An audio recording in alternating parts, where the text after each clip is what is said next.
Hello, നമസ്കാരമുണ്ട്. മിനിയാണ്. ഇന്ന് നമ്മൾ ഉണ്ടാക്കാൻ പോണത് എന്താണെന്നറിയോ?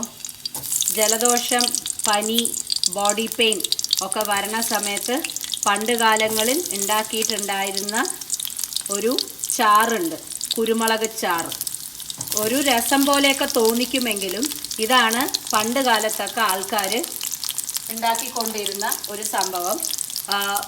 നല്ല മേലും കൈയും വേദന, ജലദോഷം വരണ തോന്നുക, ജലദോഷം ഉണ്ടെങ്കിൽ ആ കഫക്കെട്ട്, പനി, നല്ല കുളിരും പനിയുണ്ട്, അങ്ങനെയൊക്കെ ഉണ്ടെന്നുണ്ടെങ്കിൽ ഈ കറി, ഈ ചാറ് എന്ന് പറയുന്ന മുളക് ചാറ് എന്ന് പറയുന്ന സംഭവം ഉണ്ടാക്കി കൊടുക്കുക. അപ്പോൾ ഞാൻ വെളിച്ചെണ്ണ എടുത്തിട്ടുണ്ട്. ആ വെളിച്ചെണ്ണയിൽ ഞാൻ 2 സ്പൂൺ വെളിച്ചെണ്ണയാണ്. അതിൽ ഒരു ചെറിയ സൈസ് സവാള, ശരിക്കും പറഞ്ഞാൽ ഒരു 15-20 ചെറിയുള്ളി എടുക്കുകയാണെങ്കിൽ ബെസ്റ്റ്. എൻ്റെ കയ്യിൽ ഉണ്ടായിരുന്നില്ല, അതുകൊണ്ട് ഒരു ചെറിയ സവാള, അതും ഓക്കെയാണ്, ഇട്ടിട്ട് നന്നായിട്ട് വഴറ്റുക.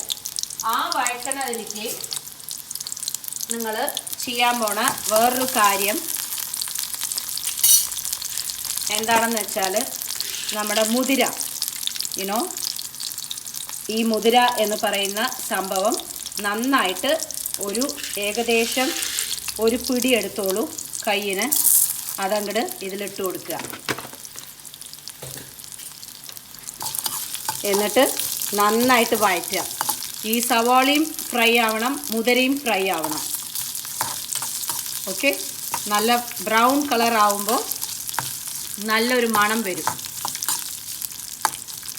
ഇത് ചോറിൻ്റെ കൂടെ കൊടുക്കുക. നല്ല ഇങ്ങനെ, ഞാൻ പറഞ്ഞില്ലേ, രസം പോലെ ഇങ്ങനെ വെള്ളം പോലെ ഉണ്ടാവും. അപ്പോൾ വലിയ കുഴപ്പമുണ്ടാവില്ല കഴിക്കാൻ. എന്താ വെച്ചാൽ വായിനൊന്നും പിടിക്കാത്തൊരവസ്ഥ വരുമല്ലോ. അപ്പോൾ ചെയ്യേണ്ട ഒരു കാര്യമാണ്. ഉണ്ടാക്കിയിട്ട് ഫ്രിഡ്ജിൽ വെക്കാത്തോളൂ, ഉണ്ടാക്കിയിട്ട് ഫ്രിഡ്ജിൽ വെച്ചോളൂ.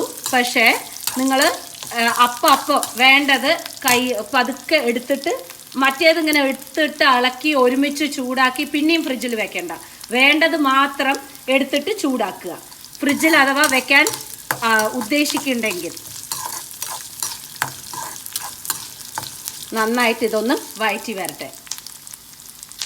നമ്മുടെ മുതിര, ഉള്ളി ഒക്കെ നന്നായിട്ട് വറുത്ത് ഈ ബ്രൗൺ കളറിൽ ആക്കി എടുത്തിട്ടുണ്ട്. പിന്നെ ഒരു തക്കാളി ഇതുപോലെ ഇടുക, കുറച്ച് കറിവേപ്പിലയും, ഇതൊക്കെ കൂടിയിട്ട് ഇതിലേക്ക് ഇനി വെളുത്തുള്ളി, പിന്നെ നമ്മൾ കുരുമുളക്, ജീരകം എല്ലാം കൂടി ഇട്ടിട്ട് ഫൈൻ പേസ്റ്റായിട്ട് നമ്മൾ അരച്ചെടുക്കും. ഓക്കെ, അപ്പോൾ എല്ലാം ഇട്ടിട്ടുണ്ട്. ഒരിക്കൽ കൂടി റിപ്പീറ്റ് ചെയ്യണു. വറുത്ത മുതിര, വറുത്ത സവാള മുതിരയുടെ കൂടെ തന്നെ, പിന്നെ 4 മറ്റേ വെളുത്തുള്ളി, ഒരു വലിയ തക്കാളി, കുരുമുളക്, ജീരകം, കറിവേപ്പില, ഇതെല്ലാം കൂടിയിട്ട് ഇപ്പം ഞാൻ പേസ്റ്റ് പോലെ അരയ്ക്കാൻ പോവാണ്. ഓക്കെ, അപ്പോൾ വെളിച്ചെണ്ണയിൽ കടുകിടുക. എന്നിട്ട് ഒരു 4 വറ്റൽ മുളക്, നമ്മൾ അരച്ച പേസ്റ്റ്,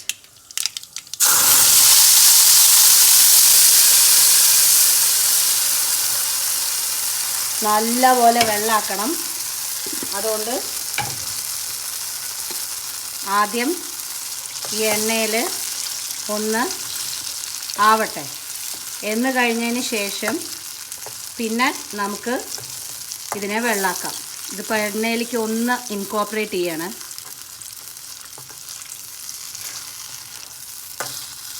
അടി പിടിക്കും, നോക്കിയിട്ട്.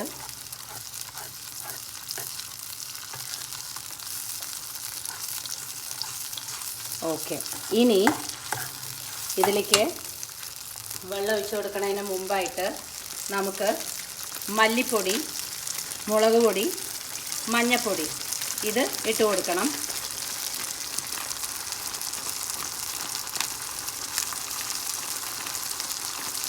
ഒരു സ്പൂൺ മല്ലിപ്പൊടി, കുരുമുളക് നല്ലോണം ഉണ്ട്, വറ്റൽ മുളക് ഇട്ടിട്ടുണ്ട്, അതുകൊണ്ട് 1/2 സ്പൂൺ മുളക് പൊടി, കുറച്ച് മഞ്ഞൾപ്പൊടി,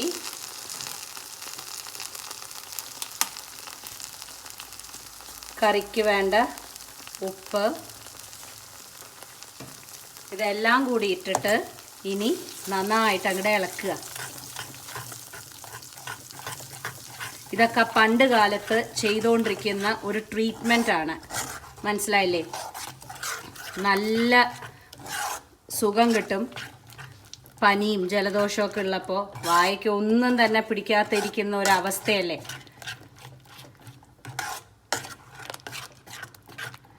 ഇതൊന്ന് നന്നായിട്ട് ഒന്നായിക്കോട്ടെ. അപ്പോഴേക്കും ഞാൻ ഈ മിക്സിയിൽ തന്നെ ഏകദേശം ഒരു 2-2.5 ഗ്ലാസ് വെള്ളം ഒഴിച്ചിട്ട് ഇതൊന്ന് ഒലുമ്പി കറക്റ്റായിട്ട് ഇതിലേക്ക് ആക്കാൻ പോവുകയാണ്.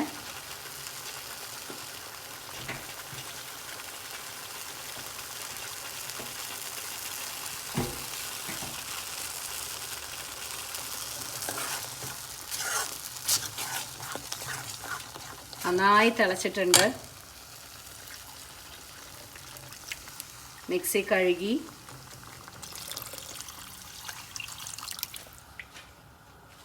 വെള്ളം ഒഴിച്ചു,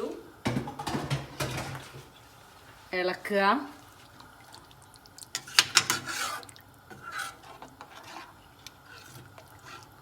ചെറിയ ആൾക്ക് ലേശം ഒരു പനി കാണിച്ചു. ക്ലൈമറ്റ് ദുബായിൽ വളരെ മോശമാണേ. അപ്പോൾ അവനൊരു ലേശം പനിക്കോള്. അപ്പോൾ ഞാൻ ചോറിൻ്റെ കൂടെ അവന് കൊടുക്കാൻ വേണ്ടിയിട്ട് ഉണ്ടാക്കണപ്പോൾ ഞാൻ വിചാരിച്ചു ഒരുപാട് പേർക്ക് ഇത് ഉപയോഗമായിരിക്കും.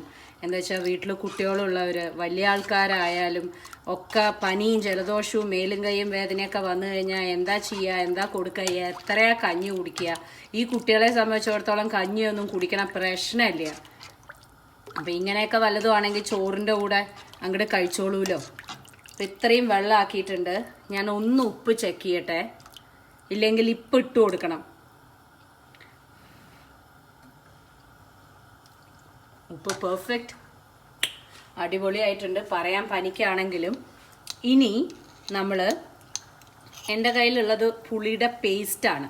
അതായത് ഒരു നാരങ്ങ, ചെറിയ നാരങ്ങ വലുപ്പത്തിനുള്ള പുളി നിങ്ങൾ പിഴിഞ്ഞിട്ട് അതിനെ എടുക്കണം കേട്ടുള്ളൂ, ആ വെള്ളം. അപ്പോൾ ഞാൻ പുളി ഇതിലേക്ക് ഇട്ട് കൊടുക്കാൻ പോവാണ്.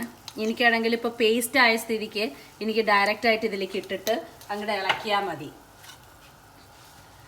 ലേശം കൂടി ഉപ്പ് വേണം എന്ന് എനിക്ക് തോന്നുന്നുണ്ട്. പക്ഷേ ഇനി കുറുകി വരുമ്പോൾ അത് ഉപ്പ് കാണിക്കുമോ എന്നുള്ളൊരു ഡൗട്ട് ഉള്ളതുകൊണ്ട് മാത്രമാണ് ഇപ്പം ഞാൻ ഉപ്പിടാത്തത്. ഇപ്പം നോക്കുമ്പോൾ എനിക്ക് കുറച്ചും കൂടി ആയാൽ കുഴപ്പമില്ല എന്ന് തോന്നുന്നുണ്ട്. പക്ഷേ ഇറ്റ്സ് ഓക്കെ, നമുക്ക് നോക്കിയിട്ട് ഇടാം. ജാസ്തി ആയാൽ പിന്നെ പണിയാവും.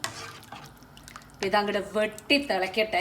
വെട്ടി തിളച്ചിട്ട് പുളിയൊക്കെ ഒന്ന് നന്നായി പിടിച്ച് ആ കറി ഒന്ന് ആവണ സമയത്ത് നമുക്ക് മല്ലിയില ഇട്ടിട്ട് ഓഫ് ചെയ്യാം. അത് ഇപ്പം നോക്കുക, നല്ലോണം ആയിട്ടുണ്ട്. നല്ലോണം തിളച്ചു, നല്ല മണം വരുന്നുണ്ട്. രസമാണോ എന്ന് ചോദിച്ചാൽ അല്ല, കറിയാണോ എന്ന് ചോദിച്ചാൽ അല്ലാത്ത പോലെ. ഈ പനിയും ജലദോഷം ഉള്ളവർക്കൊക്കെ കറക്റ്റായിരിക്കും അവരുടെ ടേസ്റ്റ് ബഡ്സിന്. ഞാൻ ഉപ്പ് നോക്കി ഉദ്ദേശിച്ച പോലെ തന്നെ കറക്റ്റായിട്ടുണ്ട്, അതുകൊണ്ട് ഞാൻ ഇട്ടിട്ടില്ല. നിങ്ങൾ ഉപ്പും കാര്യങ്ങളൊക്കെ കറക്റ്റായിട്ട് നോക്കുക. അപ്പോൾ ഇത് ഇറക്കി വെക്കാം. സെർവ് ചെയ്യണ സമയത്ത് മല്ലിയില ഇടുക, ഇല്ലയെന്നുണ്ടെങ്കിൽ ഒക്കെ കൂടി വാടിപ്പോവും. അപ്പോൾ ഇതാ വെട്ടി തിളച്ചിട്ടുണ്ട് കേട്ടോ. അപ്പോൾ ഞാൻ ഓഫ് ചെയ്യാൻ പോവാണ്. ഡെഫിനറ്റ്ലി നിങ്ങൾ ഈ വീഡിയോ കാണണം, നിങ്ങൾക്ക് അത്ര മാത്രം ഇഷ്ടപ്പെടും. ബിക്കോസ് വീട്ടിൽ അറ്റ്ലീസ്റ്റ് ഇനിയിപ്പോൾ പനിയും ജലദോഷവും ഒന്നും ഇല്ലെങ്കിൽ കൂടിയിട്ട് വീട്ടിൽ ഇത് ആരോഗ്യപരമായിട്ടുള്ള രീതിയിൽ ഉണ്ടാക്കൂ. ആഴ്ചയിൽ ഒരിക്കലെങ്കിലും നല്ലൊരു വിഭവമാണ്. വീഡിയോ ഇഷ്ടപ്പെട്ടാൽ ലൈക്ക് ചെയ്യുക, ഷെയർ ചെയ്യുക, വിനീസ് കിച്ചൺ സബ്സ്ക്രൈബ് ചെയ്യുക. ഞാൻ വീണ്ടും പറയുന്നു, ഒരുപാട് വിഭവങ്ങളാണ് വിനീസ് കിച്ചണിൽ വരാൻ പോകുന്നത്. ഡയബറ്റിക്കിന്, കൊളസ്ട്രോളിന്, പോളിസിസ്റ്റിക് ഓവറി, PCOD എന്ന് പറയുന്നതിന്, അതേമാതിരി തന്നെ എന്താ പറയുക, നമുക്ക് തലവേദന ഉണ്ടെങ്കിൽ ആ സമയത്ത് നമ്മൾ എന്ത് ജ്യൂസ് കുടിക്കണം എന്നുള്ളതൊക്കെ ഇനി വിനീസ് കിച്ചൺ യൂട്യൂബിൽ വരാൻ പോവുകയാണ്. അപ്പോൾ സ്റ്റേ ട്യൂൺഡ്. ഞാൻ വീണ്ടും ഒരു പുതിയ റെസിപ്പിയുമായി കാണാം. Till then take care and by.